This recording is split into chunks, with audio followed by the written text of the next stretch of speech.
सुबह एक ऐसा धमाका हुआ जिसने पूरे इलाके को दहला दिया। चलती बाइक अचानक ब्लास्ट में तब्दील हो गई।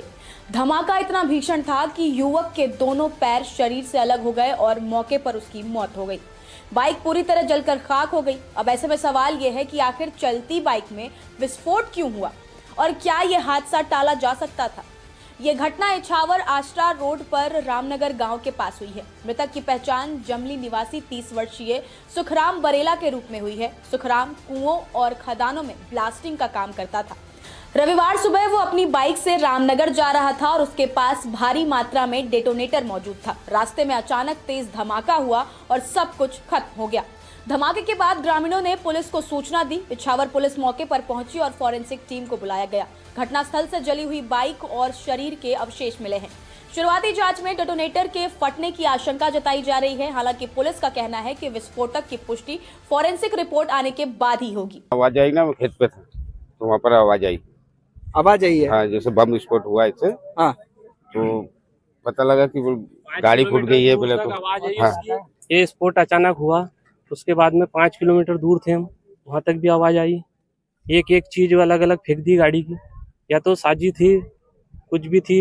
आष्टा जा रहा था इधर से, शायद कुछ भी हो सकता था। गांव में फूट जाता था, गांव के लोग मर जाते। बहुत बड़ा फूटा था, 5 किलोमीटर दूर तक आवाज आई थी, बहुत काफी। एसडीपीओ रोशन जैन के मुताबिक विस्फोट इतना तेज था कि युवक के शरीर का कमर के नीचे का हिस्सा पूरी तरह क्षतिग्रस्त हो गया। भोपाल से एफएसएल टीम ने भी घटनास्थल का निरीक्षण किया है। पुलिस को अभी थाना इछावर में सूचना प्राप्त हुई थी कि एक व्यक्ति जो इछावर तरफ से रामनगर तरफ जा रहा था, तो रास्ते में वो उसकी मोटरसाइकिल में जोरदार ब्लास्ट हुआ है और उसकी वजह से क्या है, उसकी बॉडी यहाँ वहाँ फैल गई है। तो सूचना पर हम लोग सब आए हुए थे घटनास्थल देखने के लिए।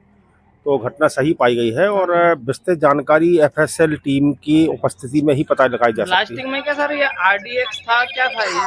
अब इस चीज की जानकारी फिलहाल बिना एफएसएल के हम बताना संभव नहीं है। अब ऐसे में सवाल है कि विस्फोट क्यों हो सकता है, उसके संभावित कारण क्या है। आइए आपको बताते हैं। विशेषज्ञों के अनुसार ऐसे हादसे कई वजहों से होते हैं। पहला, डेटोनेटर बेहद संवेदनशील होते हैं। हल्का झटका, घर्षण या गर्मी भी विस्फोट का कारण बन सकती है। बाइक पर खुले या असुरक्षित तरीके से विस्फोटक ले जाना, गर्म मौसम या इंजन की गर्मी होना, अवैध या बिना लाइसेंस विस्फोटक सामग्री का परिवहन, सुरक्षा मानकों और प्रोटोकॉल की अनदेखी।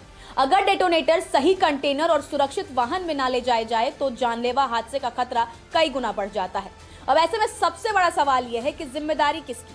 क्या विस्फोटक ले जाने की अनुमति थी? क्या सुरक्षा नियमों का पालन किया गया? क्या मजदूरों को सही ट्रेनिंग और सुरक्षा उपकरण दिए जाते हैं? अब ऐसे मामलों में क्या सावधानियां जरूरी होती हैं, वो भी जान लीजिए ताकि आप ऐसे किसी भी खतरे से पहले सतर्क रहें। विस्फोटक सामग्री सिर्फ लाइसेंस प्राप्त व्यक्ति ही ले जाए। परिवहन के लिए निर्धारित वाहन और कंटेनर का ही उपयोग हो। दोपहिया वाहन पर विस्फोटक ले जाना पूरी तरह प्रतिबंधित हो। गर्मी, झटकों और खुले संपर्क से विस्फोटकों को बचाया जाए। प्रशासन द्वारा नियमित जांच और सख्त निगरानी हो। सीहोर की यह घटना सिर्फ एक हादसा नहीं बल्कि सिस्टम की लापरवाही का ब्लास्ट है। सवाल सिर्फ ये नहीं है कि युवक की मौत कैसे हुई, सवाल ये भी है कि क्या गरीब मजदूरों की जान इतनी सस्ती है कि उन्हें मौत का सामान समझकर उन्हें सड़कों पर छोड़ दिया जाता है। जो व्यक्ति उसे लेकर जा रहा था, आप सोचिए उसके कमर के नीचे के हिस्सों के चीथड़े उड़ गए। सोचिए ये चलते फिरते बम जैसा था, वहां कितने लोगों की जानें जा सकती थी, कितने लोग इसकी चपेट में आ सकते थे। अब ऐसे में जब तक अवैध विस्फोटक, लापरवाह परिवहन और कमजोर निगरानी पर सख्ती नहीं होगी, तब तक ऐसे धमाके सिर्फ खबर नहीं, चेतावनी बनते रहेंगे। क्योंकि इस तरह की और वीडियो देखने के लिए हमारे YouTube चैनल को सब्सक्राइब करें और बेल आइकन को दबाना ना भूलें। यदि आप हमारा वीडियो Facebook पर देख रहे हैं तो पेज को लाइक और फॉलो जरूर करें। हमारे अन्य सोशल मीडिया पेजेस से भी जुड़ें।